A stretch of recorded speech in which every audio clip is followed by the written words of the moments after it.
Good morning. Good morning. Morning. Good morning. Good morning. You mean to wish me a good morning, or do you mean that it is a good morning whether I want it or not? Please go away. Let me speak for the love of God.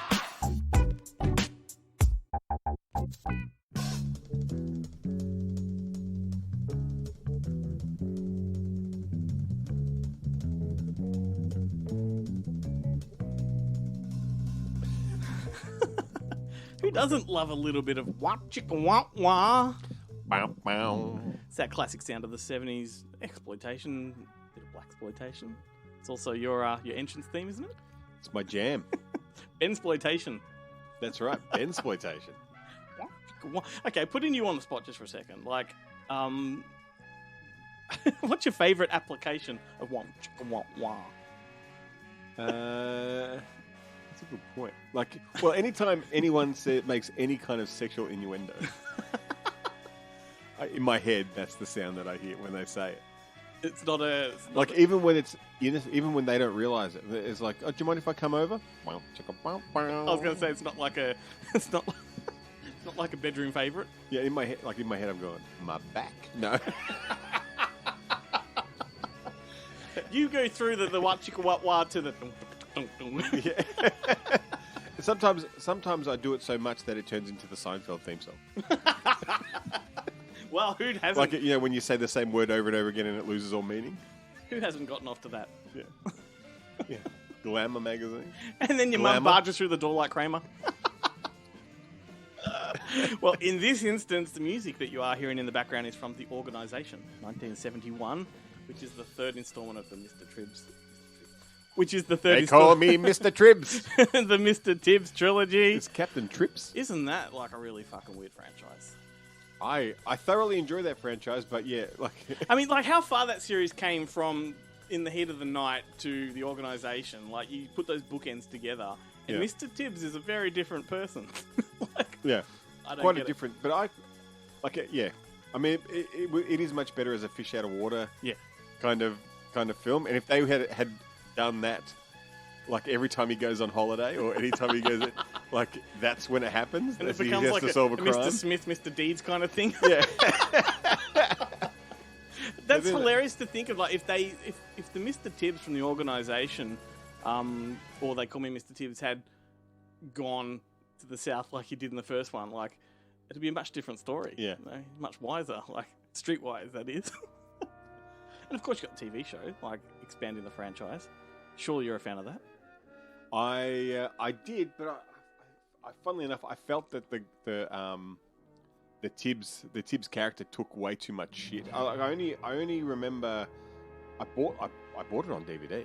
Of course you did. From Dixon's or something like that. I picked up a secondhand copy, and I only watched the first episode. Right. Where they're all still kind of super, like everyone's super racist. And Yeah, right. but it's. Unlike they didn't period set it, Yeah. So it's in the 80s, Which is weird. So it's a lot of the racism. You're like, the guys are rapping. Like there's weird, Did he ever do the "They Call Me Mr. Tibbs" like in the show? I don't know because it is a different setup. Like in that one, he's brought in. Yep. He's not. I don't believe from memory, he's not there for. Like just passing through at night. He's stationed there. He's transferred there. Like he's come back home. Like he grew up in that town. All right, and yet the main cop's character is essentially another version of the Schneider character. Yeah. It's Carol O'Connor versus Rod Steiger, but he's playing the same thing. Oh god. Anyway, that essentially introduces our theme for this episode, which is obscure movie franchises, and let's pick that apart in a moment. But first, you know what's coming. Thanks for joining us, everyone. Welcome to Good Movie Monday, the weekly podcast crammed with nerdy cinematic ramblings. My name is Glenn Cochran, and if I were an obscure film franchise, I'd probably be Tetsuo, because it doesn't make much fucking sense, but it's essential. And my faithful co-host is none other than Mr. Ben Helwig, who I would describe as a Hell Comes to Frogtown kind of guy.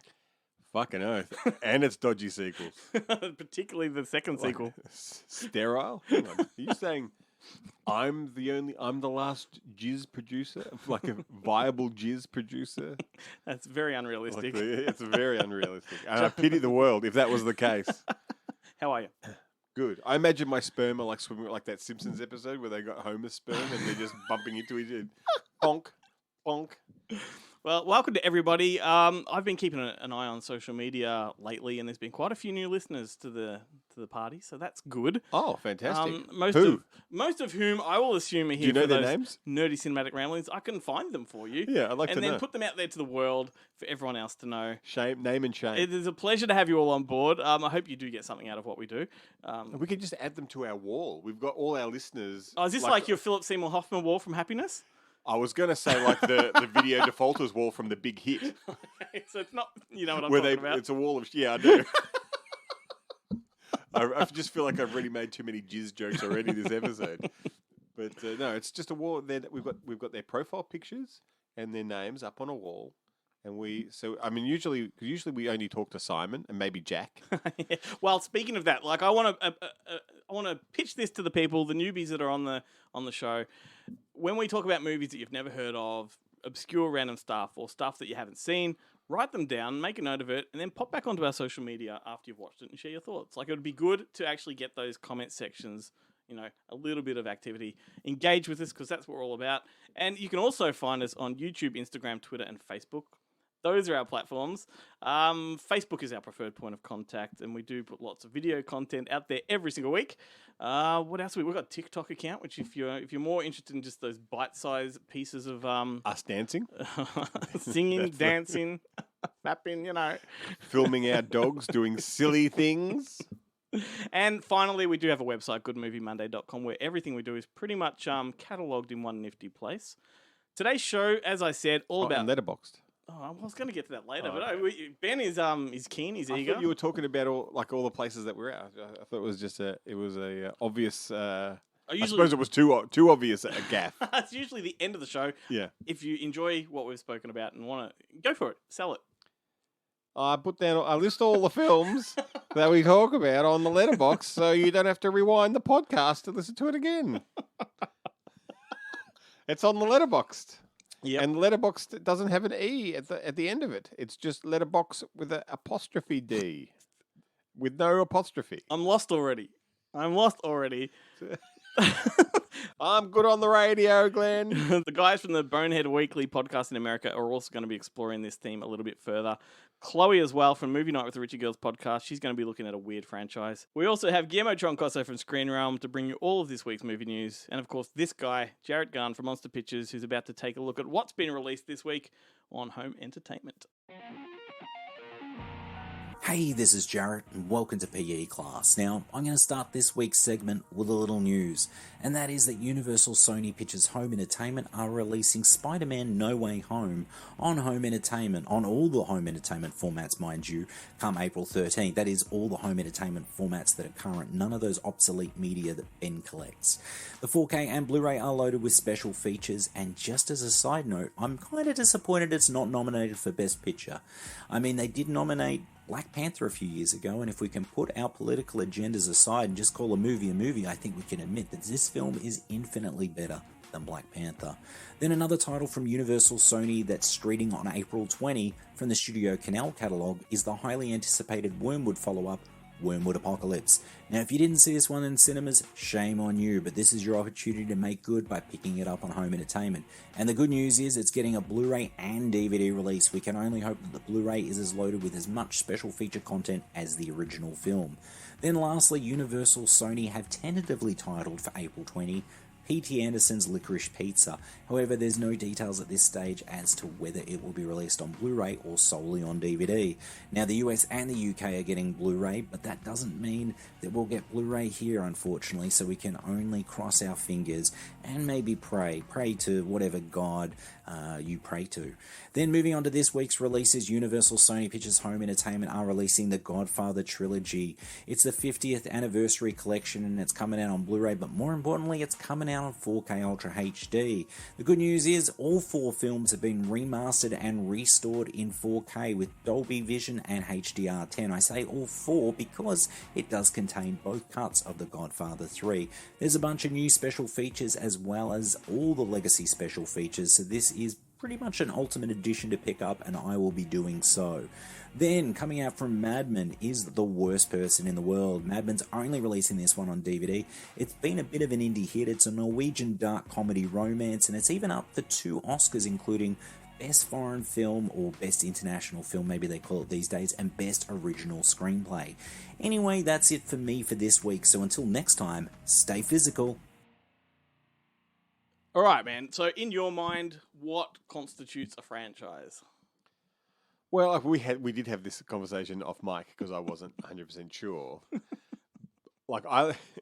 It is a weird question because is it just a bunch of movies that all share the same name with a number after them, or do the main characters have to channel through the series? In economic terms, a franchise is practically anything you've expanded. So, you know, by definition, that's more than one. So you could have 2 things. But in my mind, a franchise is 3 or more.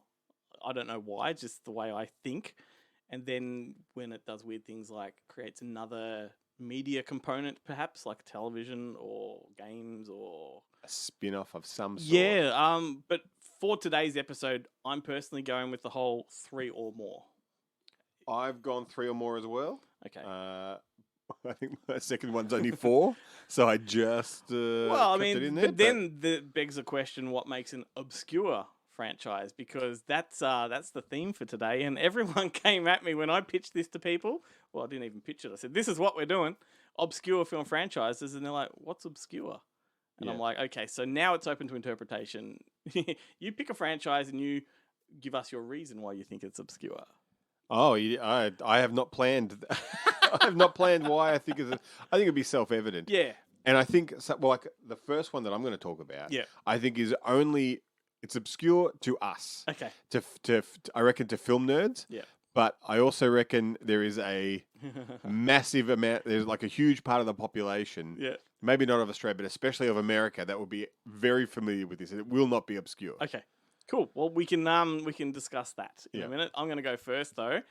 I'm just going to go right into it. The Gods Must Be Crazy. This is, not a lot of people know that this had 5 installments, right? I certainly didn't. Most people only know of the first 2, which were the theatrical. They were huge. These movies, The Gods Must Be Crazy 1 and 2, were like phenomenons around the world. Like, they really were huge. Like, in the 80s, as a kid, it didn't get much funnier to me than this movie. I remember watching them at, my parents used to put me into a holiday program in primary school. Down at the old Oakley Mechanics Institute. And that's where I watched The Gods Must Be Crazy.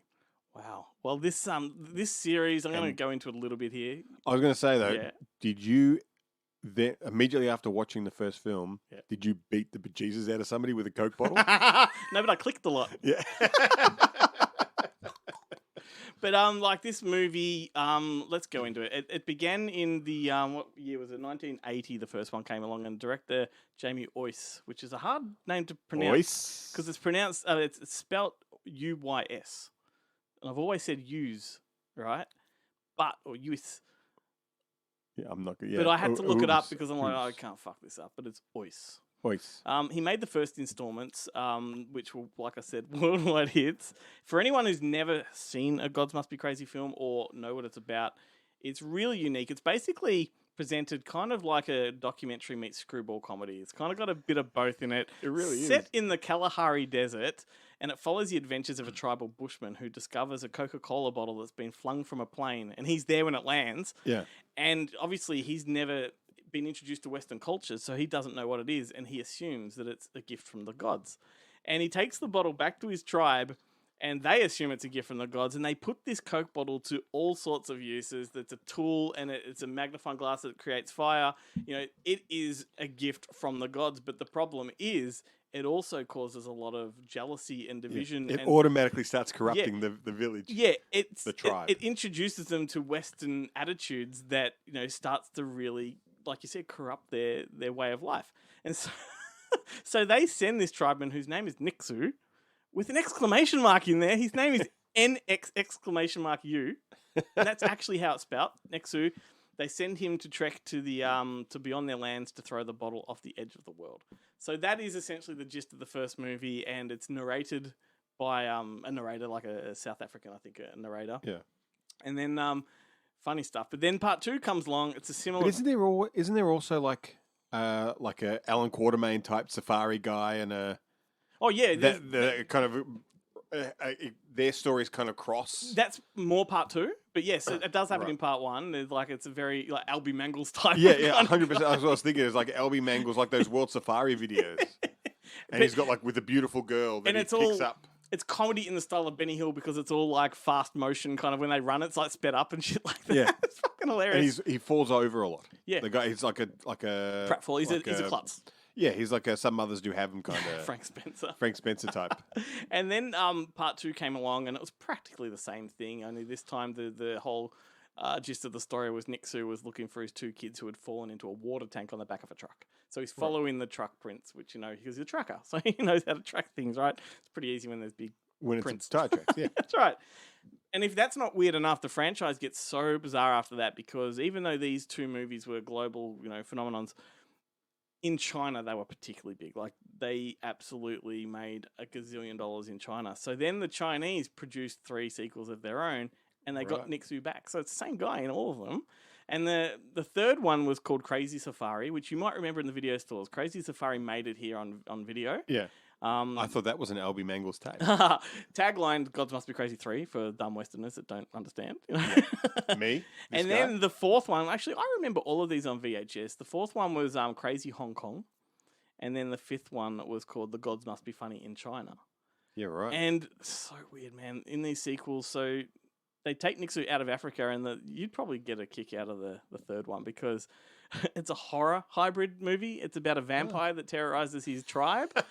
Perfect. And then But is it like the Chinese vampires? The hopping ones? Yes, so this was at that time when that Chinese horror was coming up again, rising up, you had, we spoke the other week about, was it erotic ghost stories and ghosts or whatever that was? All those category 3. Yeah. But Nixu teams up with a necromancer to defeat the monster. It's so strange, man. It is so strange. And there's an even stranger component to that, which I'll talk about in a minute. But then the next one has Nixu accidentally hitching a flight to Hong Kong and then taking on diamond thieves. Perfect. Right? It becomes like Scooby-Doo. Still in his garb, his tribeman garb, right? Yeah. He solves crime and then the TV series spin-off it becomes like a Murder, She Wrote, where it's the gods must be crazy at solving crimes. I know. Doesn't this reek of They Call Me Bruce? Yeah. It really does. But in the best possible way. Yeah.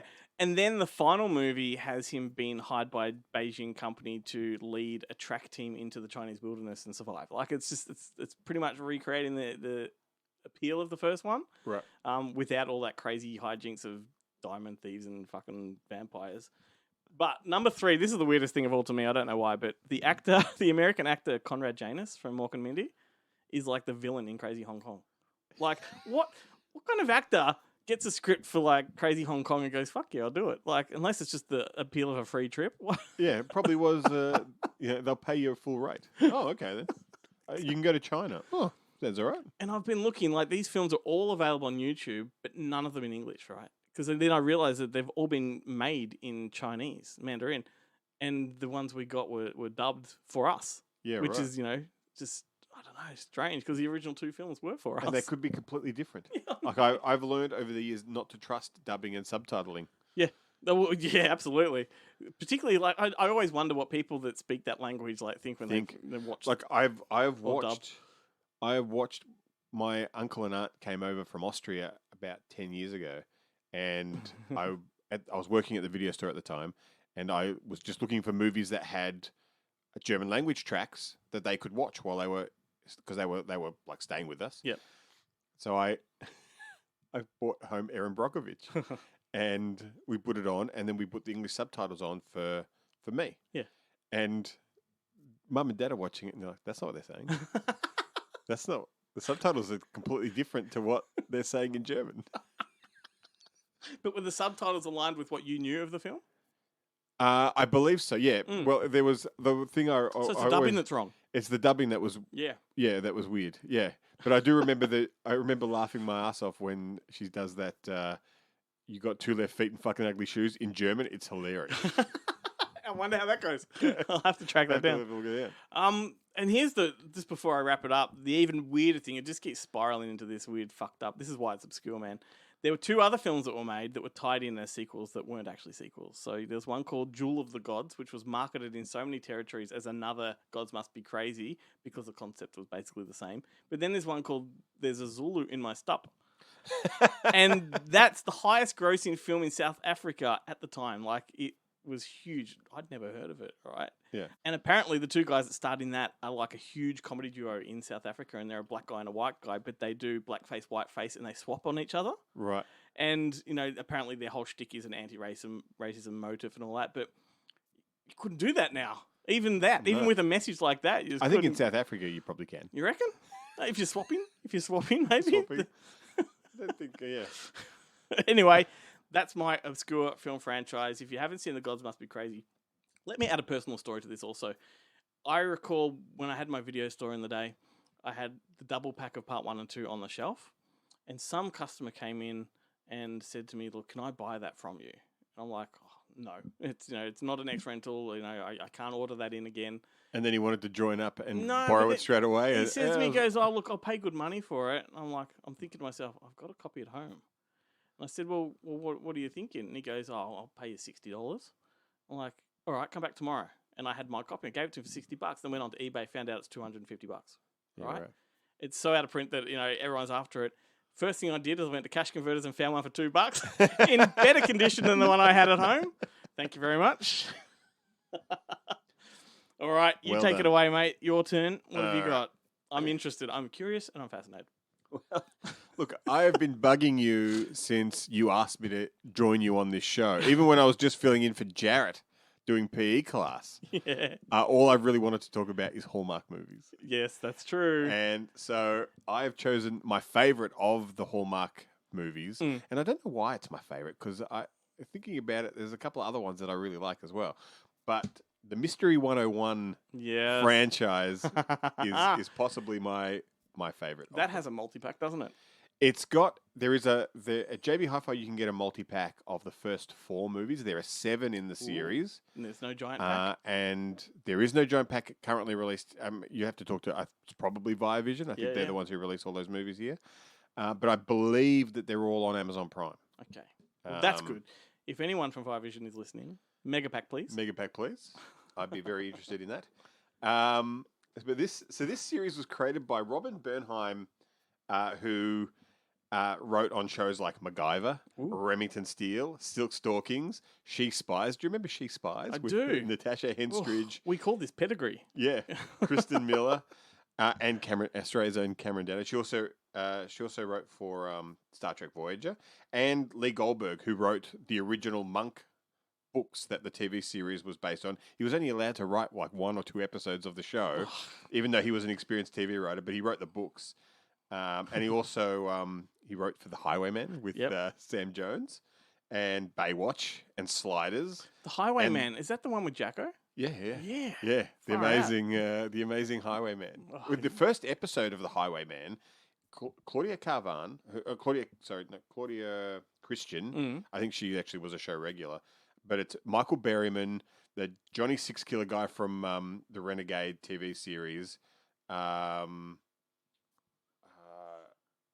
Sam Jones, is it Mako is in it? Like the 5 bikers that he kind of takes on. Yeah, they're all B movie Corman greats. I can't remember them all off the top of my head. I remember when that debuted. It was huge. It was great. There was no kid at school the next day that didn't want like Jacko's steel boomerang.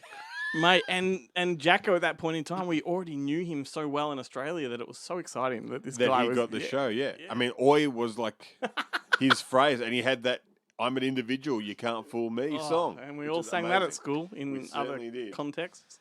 So this movie is, like, as I said, it airs on the Hallmark Movies and Mysteries channel in the US. but it's basically a Canadian show. Although I believe it is set in the US, or the first 3 movies are all set in this kind of college town. But then occasionally they do make trips to Seattle and New York. Well, 80% of what's shot in Canada is America. That's right. That is and right. if it's shot in Vancouver, it's supposed to be Seattle. That's right. When you go to America, you don't recognize anything. Yeah. You go to Canada and you go, this looks like America on the TV. Yep. But so the movies all follow the main character of Amy Winslow, played by Jill Wagner, who I was first introduced to on a bench warmer card. I don't know if you remember bench warmers. Bench warmer cards are fucking great. She was one of she's also on Punk'd for a while, and she's the co-host of Wipeout. Yep. She was the one on the mic, kind of talking to the players after they humiliated themselves on the show. The show with the big balls. And she's she's a professor of English literature at this university, specializing in crime novels. And her father is like this award-winning crime novelist, famous crime novelist, and she teams up with this guy Christopher Polaha. He's like the Canadian Barry Watson, like from Seventh Heaven. He pops up in fucking everything. He's in the last thing I saw him in, and I was shocked that he was in something that I felt was that high profile. But he was in the Condor, the 3 Days of the Condor, the 3 Days of the Condor TV series, which I think is on Stan, which is phenomenal. If you haven't seen that, check that out. But they're the kind of, because it's Hallmark, there's always got to be a bit of a romance angle, and they fuck around for like 6 of the 7 movies. It's it's so chaste. Their relationship is so chaste that it gets a bit frustrating.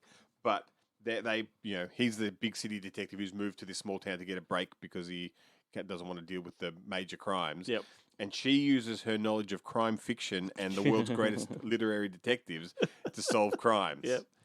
And so it's great. The first 3 movies are all set around the university. They're missing students and teacher infighting and that kind of thing. And then it branches out. Suddenly they're off to New York and the cop's being stalked by a serial killer. Well, they have to maintain their credibility. Yeah, that's right. If every season is the same, it loses its every movie. Its I should luster, say. Yeah. It's pretty. Like I really do enjoy this. I know this you series. do. Like it's definitely like You're like a pig in shit right now, my friend. I am. It's much more Murdoch mysteries than CSI. Kind of thing. Yeah. So if that's the melodrama. If that's the kind of crime kind of stuff you'll like. And I would say this is obscure because most people listening to this, it's fair to say, would never have heard of it. No, but your wife probably loves every... most likely. Chances are I've seen them all in the background. In the background, yeah. And the thing that's interesting is the last movie is the first... So that it took a break. They usually produce 2 movies a year. And in this case...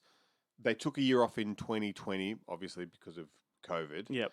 But the last movie, for the first time in the series, the last film actually left it on a cliffhanger, or they did a flash forward for 2 years later, and things had not gone the way you had thought they were going to go, and it's driving fans crazy.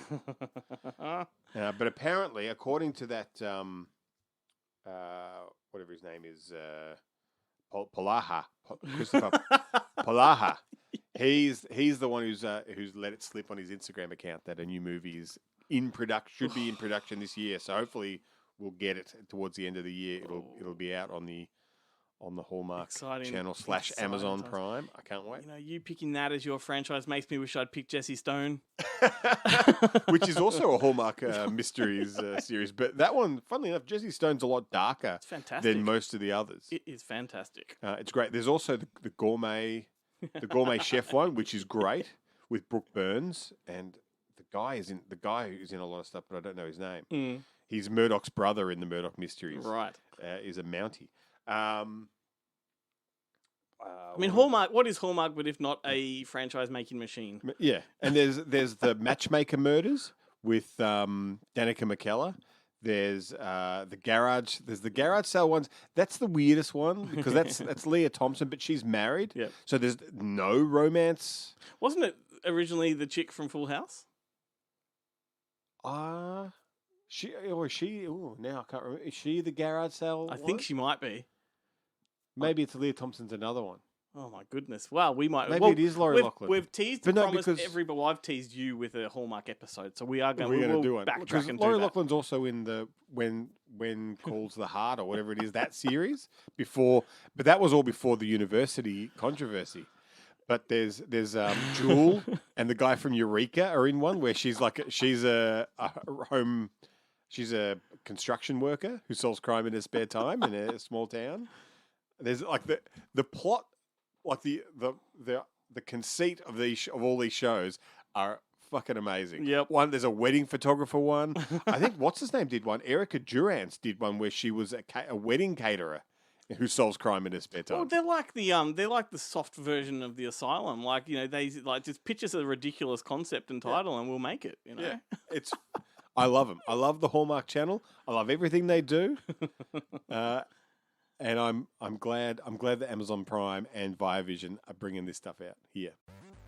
How's it going, everybody? It's Guillermo here from ScreenRealm.com once again. Happy to be back on Good Movie Monday. As always, just here to share a little bit about what we've covered on the website in the past week. Kicking off with Judd Apatow talking about This Is 50, a planned sequel to the 2012 comedy called This Is 40. In an interview with The Wrap, Judd Apatow said, "I've always wanted to make This Is 50 and it is time." The 40-year-old virgin, knocked up, funny people, train wreck, King of Staten Island director made the original film based kind of on his own life around that time, and he said that the follow-up couldn't be coming at a more perfect time. He said, and I quote, "I couldn't have done it 5 years ago, and I couldn't do it 5 years from now, so I've been outlining that, and I hope it's something we get to do." Apatow says This Is 50 is one of 2 ideas that he's mulling about for what he's going to tackle next. The filmmaker has a comedy called The Bubble, heading to Netflix in April. Sydney Sweeney, currently seeing a huge spike in popularity thanks to her role as Cassie Howard in the hit HBO series Euphoria, is joining Sony Pictures Spider-Verse. She is joining the cast of Sony's Madame Web, a Marvel Comics adaptation set to star Dakota Johnson in the lead role. No details as to who Sweeney could be playing have been made available. The film is to be directed by S.J. Clarkson, known for a range of TV credits such as Jessica Jones and Succession, and with a screenplay by Morbius Scribes, Matt Sazama, and Burke Sharpless. Plot info on this film has been hard to come by in general. Madame Web in the comics has generally been depicted as an elderly woman connected to a life support system with clairvoyant and precognitive abilities, so there's a chance they're going to change up the character's whole depiction entirely, or perhaps even focus on someone else. We'll see how this develops. There's a Play-Doh movie in the works. That's right, there's a Play-Doh film, animated feature to be exact, coming together from E1 and Hasbro. They've already got a screenwriter involved, Emily V. Gordon, who earned an Academy Award nomination for writing The Big Sick with Kumail Nanjiani, and John M. Chu, known for Crazy Rich Asians, Now You See Me Too, In the Heights. He's going to be producing and potentially directing the film as well. In a statement, Chu and Gordon said, "The team looks forward to bringing the audience a moldable, pliable, iconically centered story about the importance of imagination, so you can expect something in the vein of perhaps the Lego Movie here." And some big television names are coming together for an HBO Max comedy film titled The Parenting. Brian Cox from Succession, Eddie Falco from The Sopranos, Lisa Kudrow from Friends, Dean Norris from Breaking Bad. They're going to be starring in a film that follows a young couple who host a Meet the Parents weekend at a cozy rental house in the country, only to find out that it's already been haunted by a 400-year-old poltergeist. The film is going to be directed by Craig Johnson, whose credits include The Skeleton Twins and Alex Strangelove. That about does it for me, everyone. ScreenRealm.com for your latest movie and TV news, trailers, all that jazz. We've also got your latest release schedules for Netflix, Amazon Prime, Shudder, etc. Thanks so much. Catch you next week.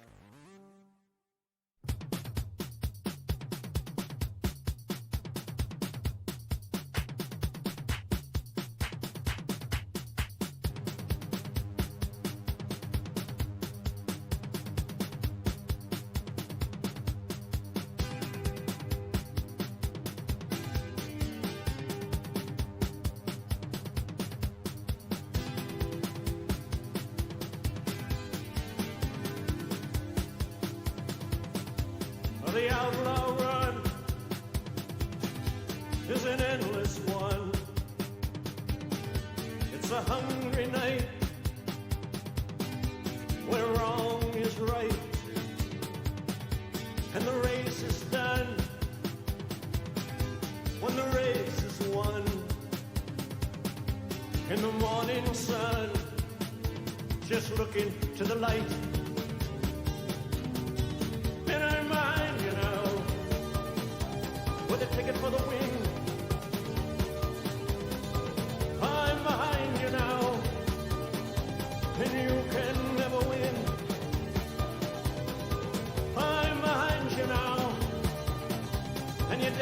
are getting thin. I'm behind you now, with a ticket for the win.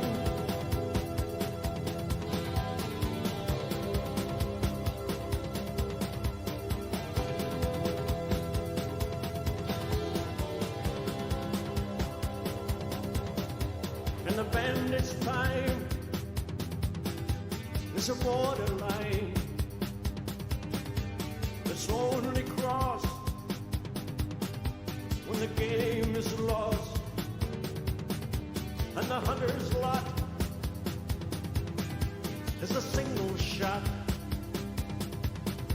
when the sun is hot and the dice are tossed. I'm behind you now, with a ticket for the win. I'm behind you now, and you can never win. I'm behind you now, and your days are getting thin. I'm behind you now, with a ticket for the win.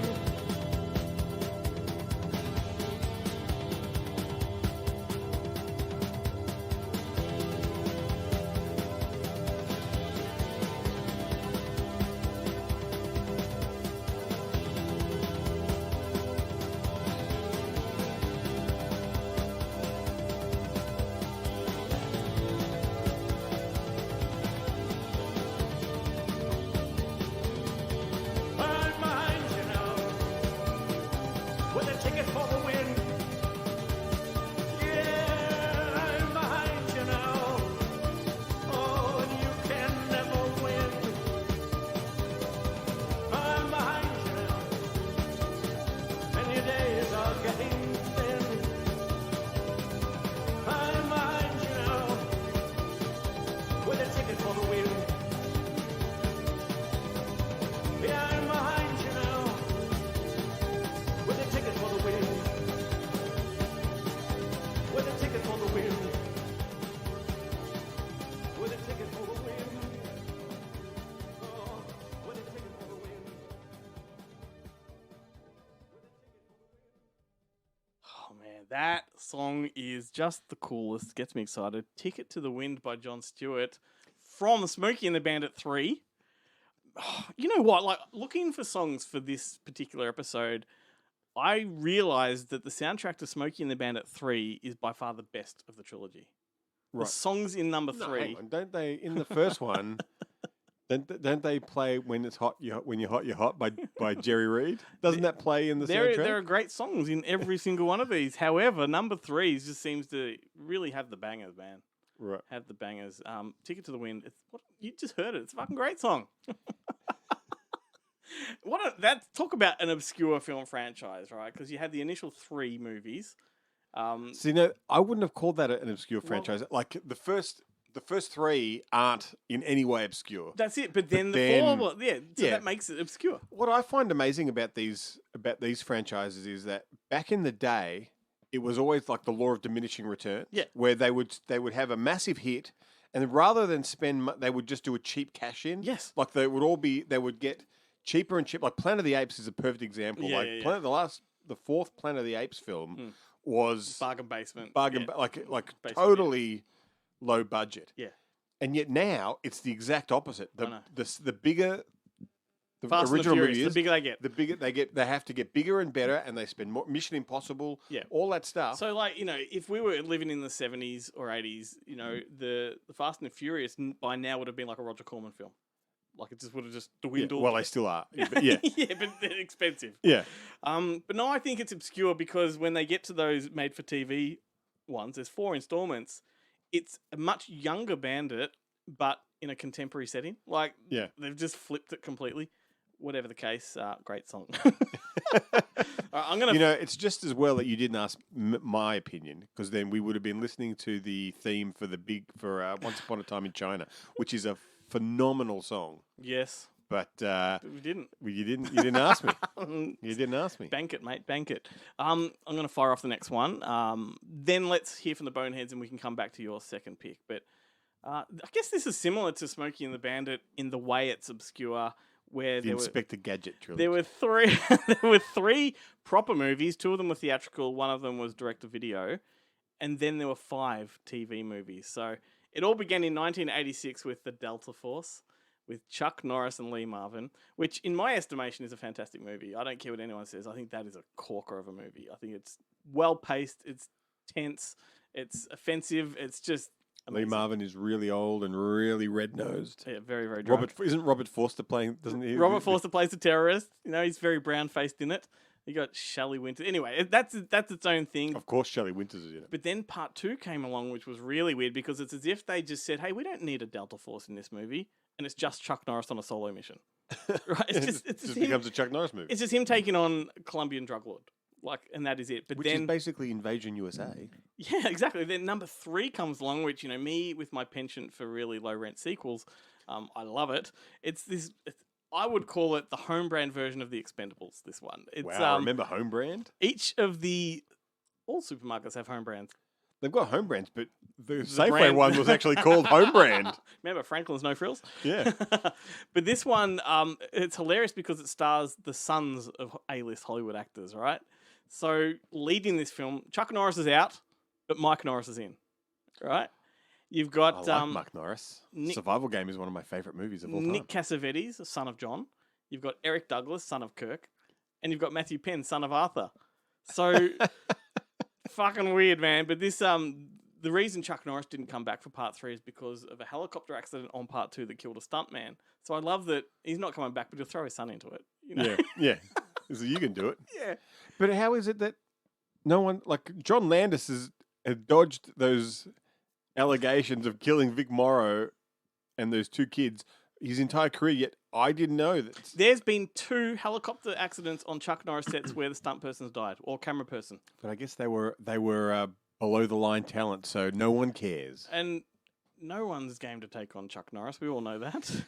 Well, he's been using that total gym for like 20 years. That guy's toned and taut and terrific. So that is that. That's the crux of the series is those 3 films. Like I said, I think number 3 is very underrated. It is very low rent. But then came Operation Delta Force, which was the spin-off tele movies. And they're pretty good. The first one is pretty much another Delta Force movie. It could have made theatrical cut if, they pushed it that way. And that one was directed by Sam Furstenberg, which is a classic canon director that made Revenge of the Ninja, Ninja 3, I think he made. The domination. American Ninja, American Samurai, Breakin' 2. It's him and who's the guy that did TC 2000? Oh, I don't know. But this guy also He runs that company. He also not Avi Lerner or No, you're very close. right. Well, this guy also directed the Cyborg Cop movies, which I think in some territories the distributors tried to pass off as the Cyborg series. So that's another fucking weird thing going on there. I'll wait for you to look this up because I know you're going to come up with something. No. It's not the guy I was thinking of. Okay. Operation Delta Force, though, these 5 tele movies made in the 90s, like I said, first one's a really good flick. Had Ernie Hudson, Hal Holbrook, and Jeff Fahey. That's a good cast. And then the rest of them kind of do that diminishing returns thing, but they're still pretty good.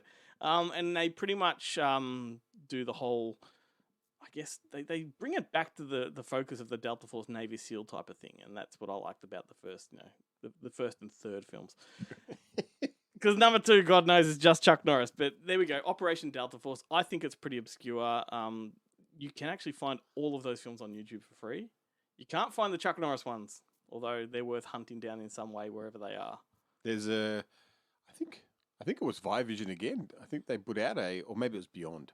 They put out a Chuck Norris pack, which had movies that I think they had to withdraw it from sale because there was one on it that they hadn't licensed. Well, I remember when there was some funny stuff going on. I remember that Delta Force, the first one, when it got reissued in the early 2000s on DVD, got rebranded with an R rating because 9/11 had just happened, and its theme and running story of that movie are pretty much 9/11. There's nothing I love more than reactionary decisions made by government or major media outlets and corporations. Never mind the Delta Force that existed, 15 years prior. But yeah, so a lot of DVDs with Delta Force are R-rated. And there's nothing in the film that's R-rated. Yeah. You know, weird, but great series. All I ask is for Delta Force 3 on Blu-ray, and I'll be a happy man. It's amazing if it happens. Good Movie Monday is made possible with the support of people like Viewlorium. Viewlorium is a streaming platform for rare and obscure movies, and it's absolutely free. They also have a catalogue full of kids' flicks, classic movies, foreign cinema, and more. Visit viewlorium.com today to see what it's all about.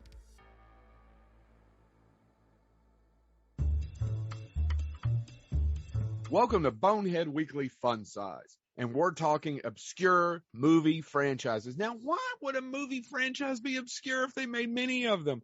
How could you not know that that was a franchise, gentlemen? Well, because the problem is, that's not necessarily nowadays, but back then, if a movie for a company made even the slightest bit of money, they wring the hell out of it. Especially when you made so much money from tape, then good Lord.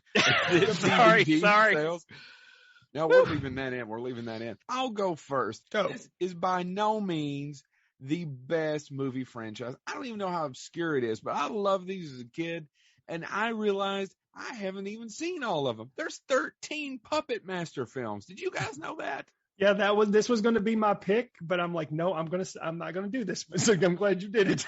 That's what I said. I thought I would pick the one. I knew there's 13 Puppet Masters, and I'll be honest to say that I have tried to watch every single one, and Glenn's probably going to scorn me for saying this. I have not gotten through every single one of them. I have not gotten through every single. I didn't know there were 13. There is one in the middle. Glenn, please don't kill me. It's either 7 or 8, but it is literally a softcore porn film with clips of the puppets from older movies.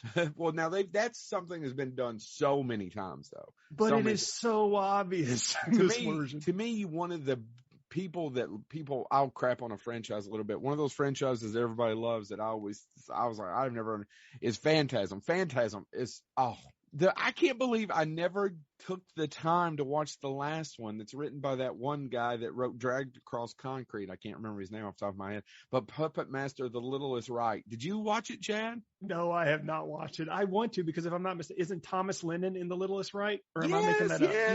Yes. These were made by Charles Band. He produced all of them. And he was one of my favorite film producers, I'll be honest. We've talked about Charlie Band on here several times. Everyone who ever worked with him, we've gotten a story out of them. Most of them are really good. Every once in a while, you get one like Courtney Joyner who goes, actually, Chuck doesn't owe me any money. Or Peter David, Chuck didn't owe me any money. All right, so I'm going to go, and I kind of flipped back and forth as to which franchise I wanted to talk about. I'll briefly mention the one that I decided not to say because I don't want to take too much from Glenn. But I do want to talk about the first movie. This one started out as one really great movie. They decided to make a franchise out of it, The Prophecy. There are 5 Prophecy movies, gentlemen. 5. I saw it coming. Is Walken only in the first 3? He's only in the first 3, and then the last 2 were made in the same damn year. Viggo Mortensen is in the first one, correct? Yes, as the devil, one of his best roles, and he's only in it for about 5 Oh, minutes. yeah, and it's a great, he delivers epic lines there. And but he's only in the first one, right? Yeah, and all I got to say is Jane Duty Gents won an Oscar for Jane Shakespeare. Doobie Ditch? I got tongue-tied. For better. Shakespeare in Love. Didn't hold a candle to Viggo Mortensen's. James has got me doing it now for his 5 minutes in The Prophecy. But yeah, the Prophecy, it is a franchise that I don't know why it exists. The first movie's a lot of fun, though I do know somebody that walked out during the first, that hated it so bad they walked out in theaters. There is no reason to hate that. And I know Glenn Glenn notoriously loves crappy sequels, so he probably has a connection to one of these other 4s. But Prophecy 2 was okay, and then it just went downhill from there, but it existed. And by the way, the other one that I wanted to briefly shout out, Three Ninjas. I'm going to talk about a franchise that should deserve a lot more love than it gets. It should deserve. It does deserve, and it should deserve it as well. I am going to talk about the Ernest P. Worrell franchise. Now I know what you're thinking. People really, everybody knows that. Yeah, that's on a whole nother level. I mean, It- it's weird though because it doesn't for a franchise. It changes. His job is never the same. Sometimes he's a trashman. Sometimes he's a Sometimes whatever. he's riding a cannon for a whole film. Yeah, I mean, and they're always told with such cultural sensitivity. Ernest P. Worrell is a character, and I say this in all honesty. I grew up watching a lot of the Ernest films. They used to be made by Disney. Ernest P. Worrell exists in the same world to me, the same sort of humor as Medea. And We honestly, the fact we will never see Tyler Perry square off with Jim Varney and do a film where those two meet. I may have been the only one to buy a ticket, but I would have bought a ticket to see that. That could have been fun. That would have been the Freddy versus Jason of stupid slapstick comedy. And with that, Bonehead Weekly fun side. That's some interesting choices from the Boneheads there, mate. Very interesting. Puppet Masters, that is obscure. The way that franchise kind of twists and turns and goes. Oh, like it goes in weird directions. Yeah. I just like, was it 17 parts? They say? I don't think it was that. 12. Yeah, Is you're it close 12? with 12, I think. Like, but- it's how can it be obscure if there's 12 parts? I know. Like they've just kept making them. I mean, this episode remains in the ether, so at some point in time there will be that many, and you will be correct. Yeah. They talked about the Prophecy. That's a pretty good franchise. The first three I was a big fan of. I didn't know there were more. They were done by Dimension, like they did with those Hellraiser sort of sequels. Yeah, right. I I knew about the Hellraiser Scott one. Soyson, I think, directed a couple of them. Right. And then you had Ernest, of course, talking to my heart. Yeah. Your favorite franchise. Thank you, James. He's right though. Like Ernest took on all kinds of traits in each film. Yeah. you know? He adapted to suit the film. They weren't going to let continuity get in the way of a good, bad movie. One of them even mentioned Three Ninjas there. Yeah, just in the Three Ninjas Go to Magic Mountain. I really need to watch them again. Like they were fun. I haven't seen them. And Ninja Academy. Do you remember those ones? I do. It's always, I always thought it was weird because I'm pretty sure it's the same guy from Big Trouble in Little China. With the it's not the meat cleaver guy. The guy with the two gun belts. Yep. The two bullet belts, and he's got the 6-shooters. Yes. Which is so weird to have in a martial arts show. I mean, they do pull out Uzis. There were only so many names on Central Casting's list at the time. Yeah. They were in all those Oriental themed movies. Yeah. Oh, it was geez. always, it wasn't Al Leong, No. who was the one I thought should have always been in those movies. But Al Leong's biggest problem was that he looked like a Fu Manchu kind of, guy, and he was like a top martial artist. But when you heard him talk, he was like, because he's the torturer in Lethal Weapon, and he's just like, yes, I can put on the torture for this guy. I'll be fine. He was like this so weird. Like his voice does not match his look at all. It's like when Michael Berryman talks in Weird Science. Yeah. I'm very sorry. So sorry about that. All right, take it away with your next little obscure franchise, mate. All right. Well, look, there were a bunch that I could have talked about in this spot. Of franchises that I love and that I've seen all the iterations of. But I decided to go in a different direction, and instead I'm talking, and this will actually be, I think, a bit surprising when I come to the third one, but this is a franchise that I haven't seen. I had planned to watch them, but the first one, look, the problem with trying to watch these movies is that approximately every 20 minutes I have to stop and have a nap. They're difficult to watch.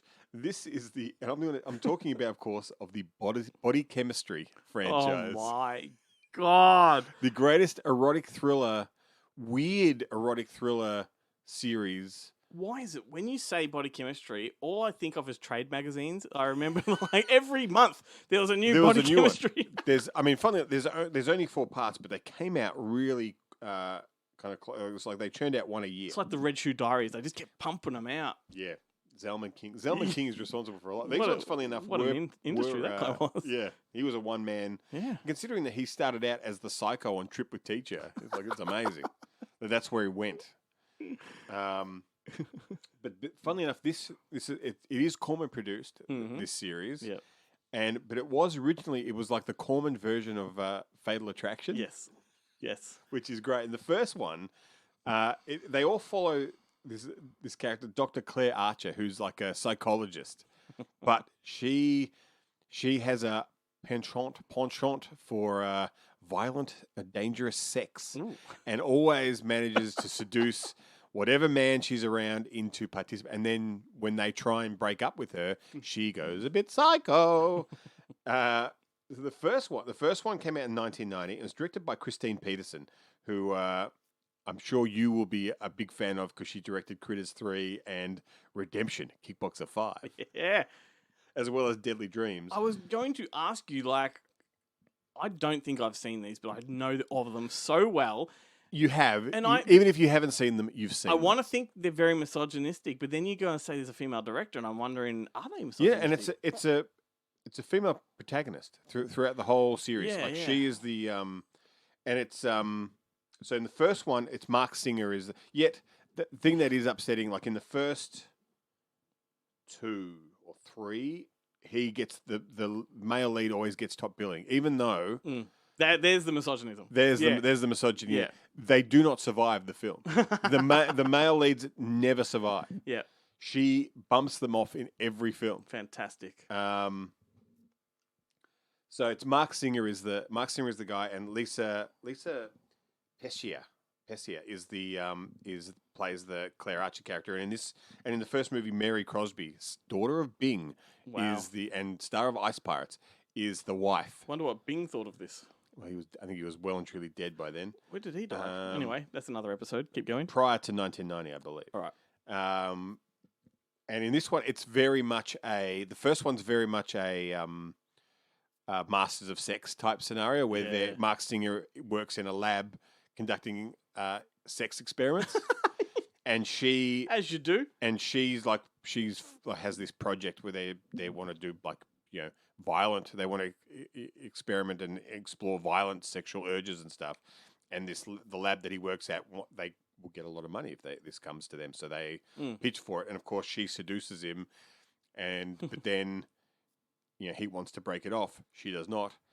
It goes horribly wrong, and she kills him. But then Body Chemistry 2, the voice of a stranger comes along. Ooh. And she returns. It's the only time that the same woman has played the Archer character in 2 films. But in the second one, she becomes a radio DJ, like doing a sex advice talk show. Ruth. And one of the callers is Gregory Harrison, star of Razorback. And he's also dating... He's a cop who's been fired for being too violent.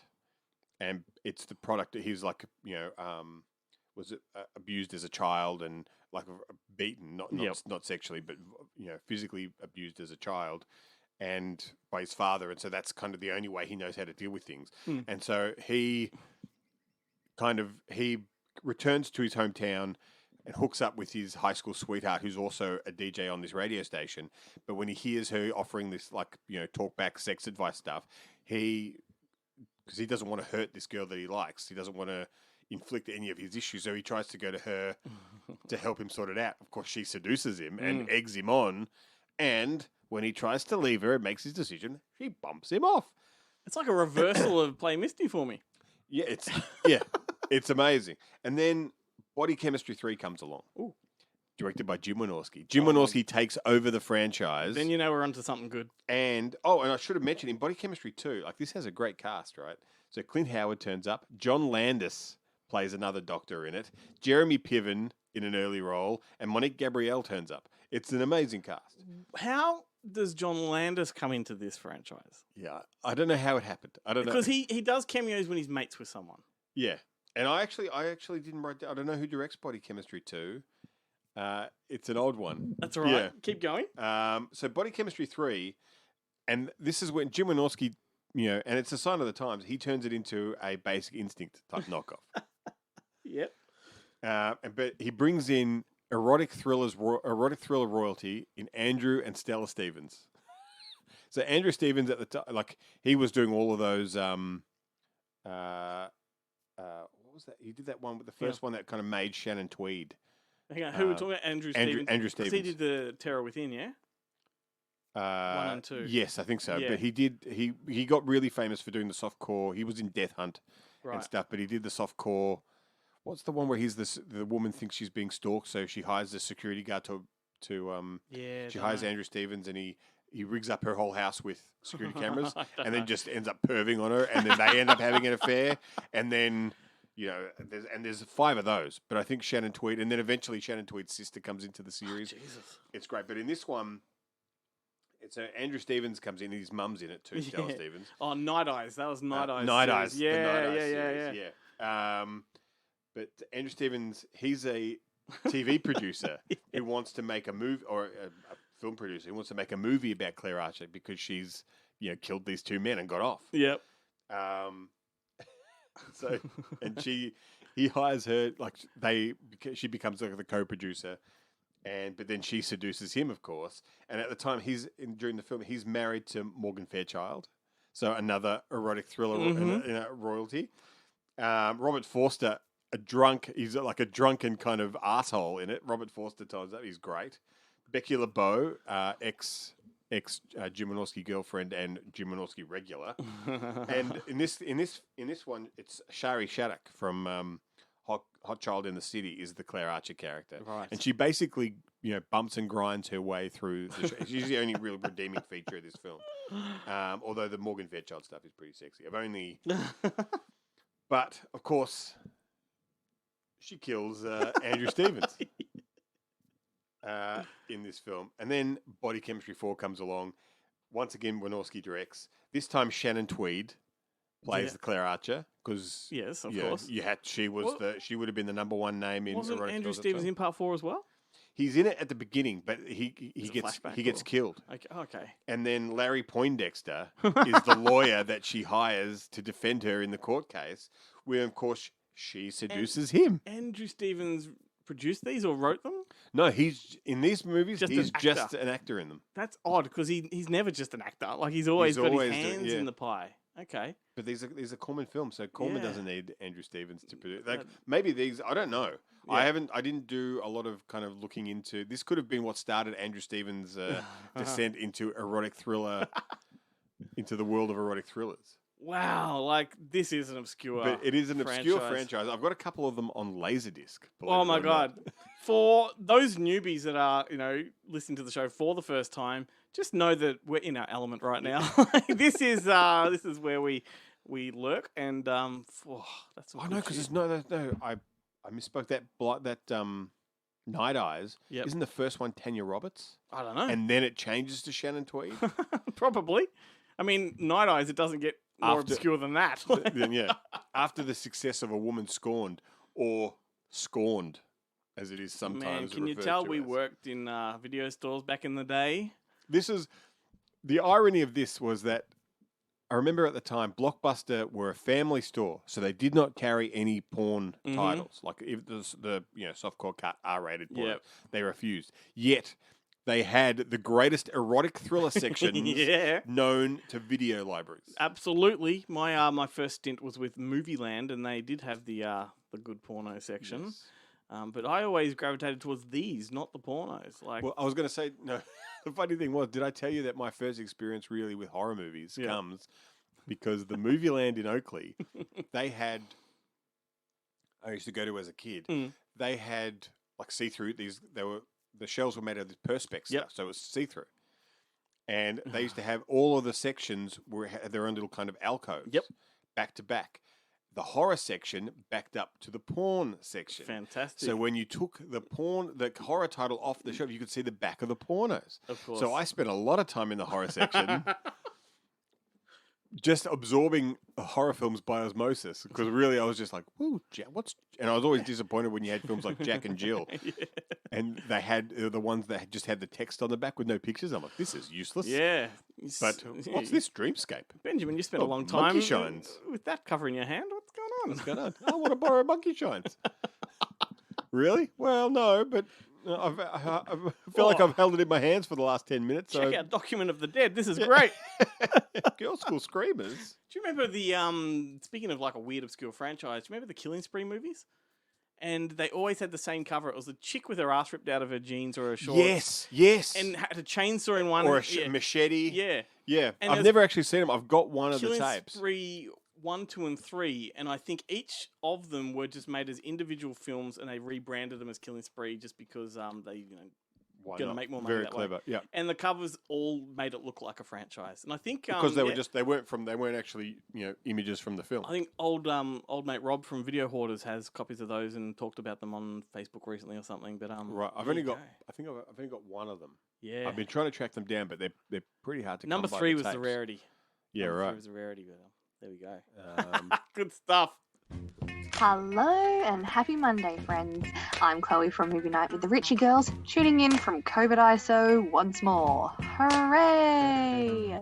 Now, as all of you know, I am definitely more of a mainstream film kind of gal, so this subject was set to be a bit of a challenge for me this week, but ultimately in the end I had to choose from what I knew best. Alrighty then.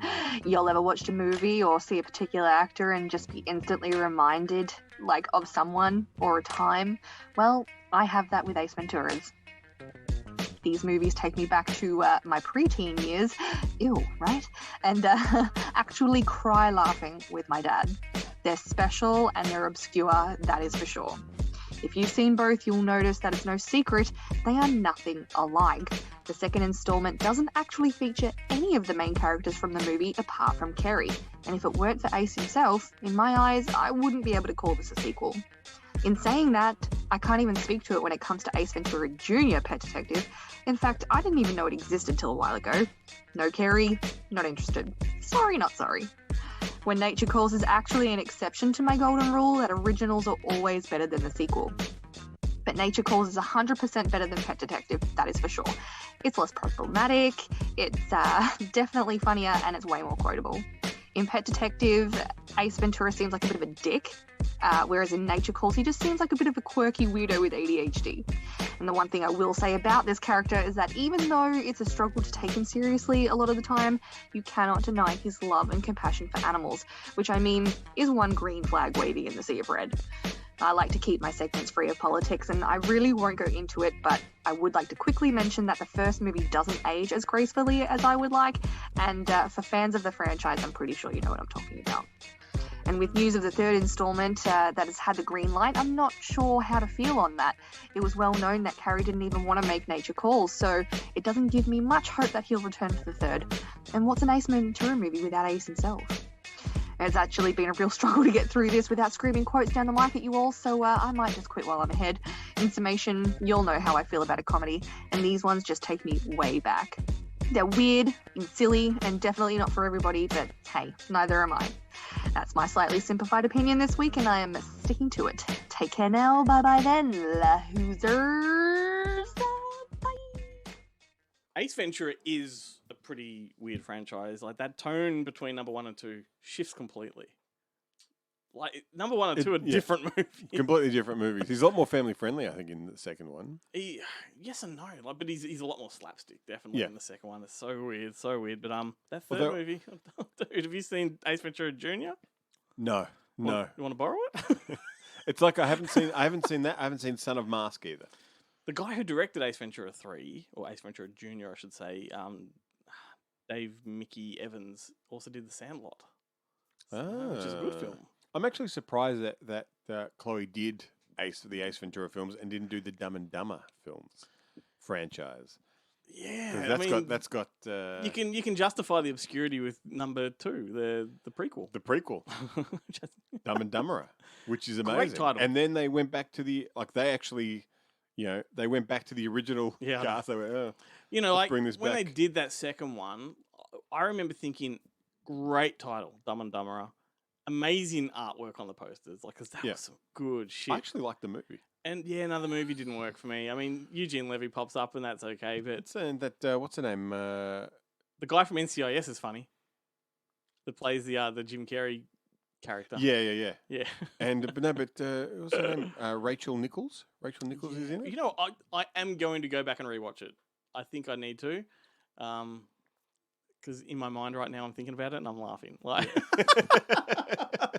I think now the pressure's off. You expect it to be bad, you'll probably enjoy it. Because that was directed by another guy that's made so many great DTV sequels. I can't remember his name, but never mind. Yeah, we don't. Anyway, so when I proposed, he's crying right now. When I proposed, the whole obscure franchises theme, I honestly thought this was going to be a bit of a stretch to come up with 2 or 3 to talk about, but the more I think about it and thought about it, the more there were. There were lots. So let's just reel off some without going into them too deeply. And we've talked about these like off mic last week. You got the Scanners/Scanner Cop series. Yep. What about American Pie? Because that descends into American Pie Presents. Yeah. And you like that recent one last year, which was Girls Rule. Girls Rule. That was actually really good. That was like a return to form, that one. I haven't seen it. Midnight Run spawned some TV sequels with Christopher McDonald. Really? Yeah. I didn't know that. You're going to want to watch them now because they're fun. Made for like, TV movies or a series? TV movies, right. like 90 minutes long or whatever. No, this I have to see. Yep. Definitely. What else? We got Meatballs. Like that is really weird because you've got fucking aliens and dead porn stars, like all from a summer camp movie. And they were so bold as to go from a regular summer camp coming of age movie to an alien actually landing on Earth. Its parents saying it needs to go and experience the human condition. Like in part 2, like how do you make that leap? Yeah, amazing. And then, what about the Night of the Living Dead / Return of the Living Dead franchise? That goes all over the shop. That's pretty weird. Amazing. The way that sort of broke into 2, splintered off into different directions. Yeah. And this one's really going to please our most loyal of listeners, Simon Harcourt, the Air Bud series, right? Air Bud series. Listen to this, man. 4 sequels, 7 Buddy spin-off movies, 2 Santa Paws movies. Then you've got the Air Bud Presents banner, which had MVP, MXP, Spymate, The Duke, Chestnut, Monkey Up, Pupstar 1, 2, 3, and 4, Pup Academy, Scaredy Cats, and Super Pups 1 and 2. Now, if he hasn't seen them all by this time next week, he will have. He will have, yeah. I'm shocked. That series is really a victim of its own success. Man, there is a website for them, like dedicated to Air Bud, and you've got these drop-down banners of all the different like directions you can go. Out of the 2 of them, I thought Beethoven would have been the biggest success. Isn't that what had 5 They installments? had 5 installments, yeah. Nah, man, Buddies is like it's a dog that plays football, right? That's what Air Bud... Or basketball. Football, basketball, soccer... Yeah. Gridiron, I think, and then the Buddies movies come along. The thing I don't understand, and I've never seen any of them. So, but I don't care if the dog's the greatest basketball player known to man. How do they let him on the team? How did the other team go? No, it's okay. You can have a dog. You have to watch the first one. Yeah. The first one's actually a decent family film. It's directed by Charles Martin Smith. You know, great fucking actor. I'm just hoping that it's like Gary Busey gets into a car accident and dies and comes back as a dog. And that's what it is. So in all the scenes, you actually see him doing it, but everyone else just sees the dog. A few weeks ago, we mentioned the Tales for All series because Peanut Butter Solution. Like, if you want to call that a franchise, that's pretty weird. Well, I found that the one my mind naturally went to all the martial arts ones because martial arts are notorious for the constant blood sport, kickboxer. They'll do. I actually watched the ones I was going to talk about on the show.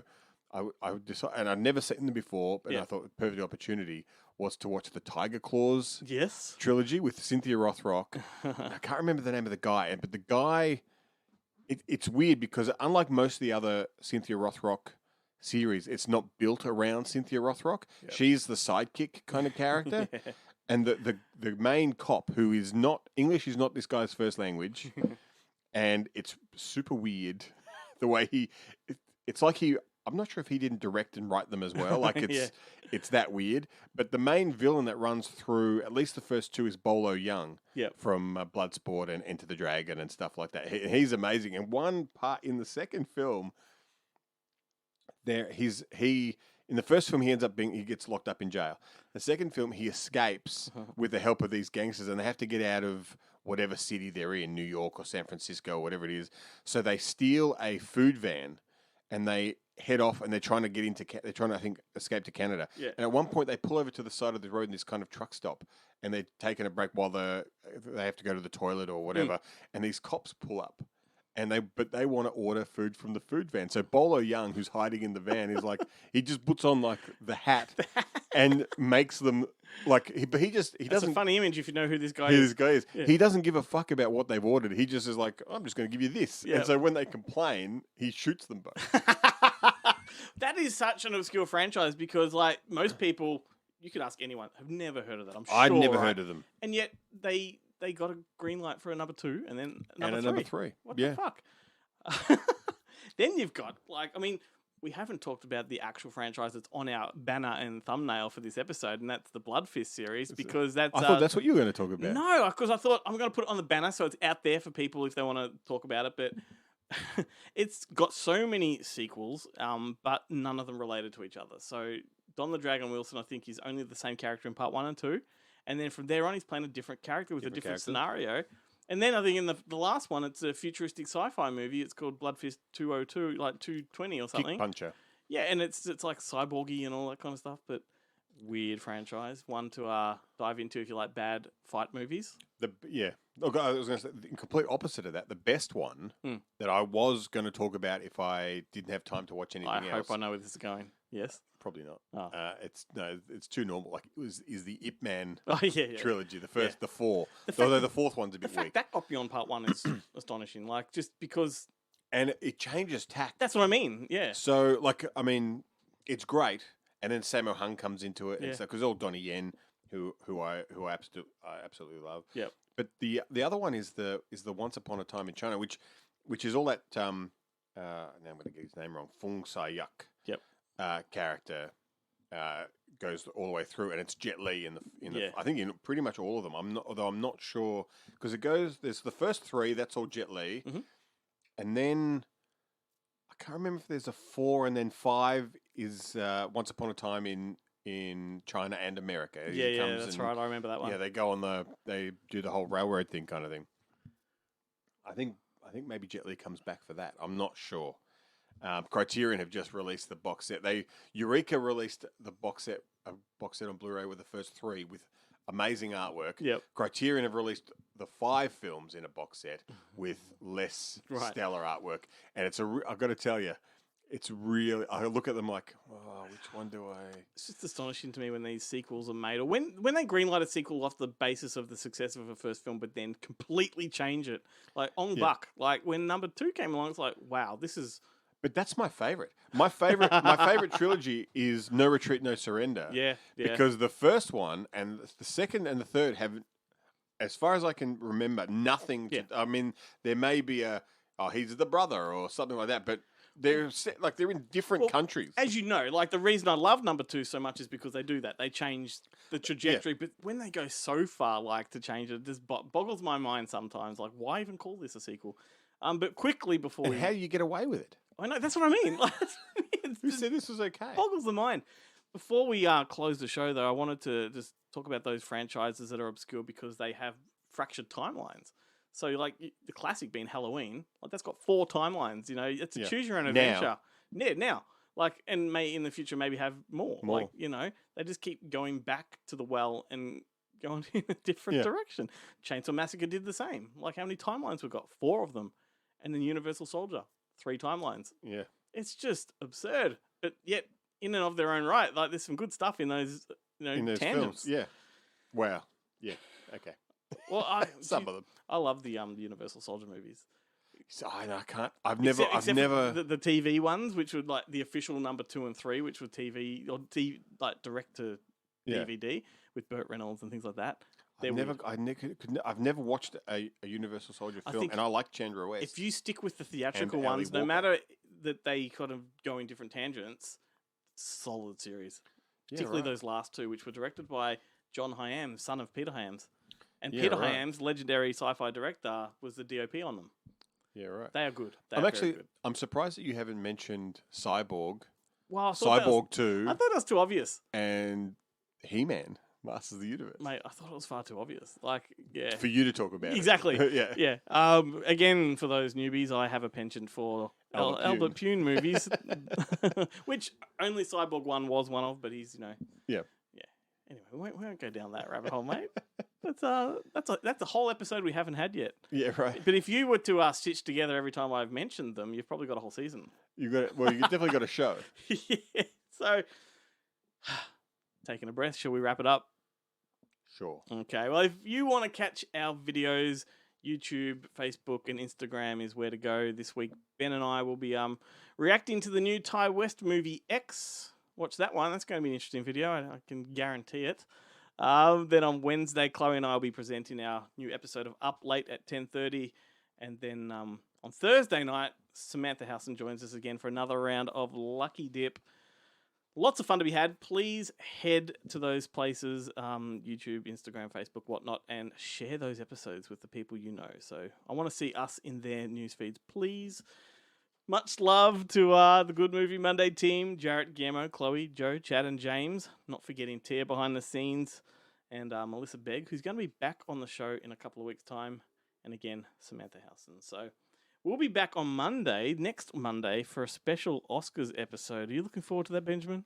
I certainly am. I don't think I've seen a single Oscars film this year, so I've got a lot of cramming to do this weekend. You either cram or I carry the load, one or the other.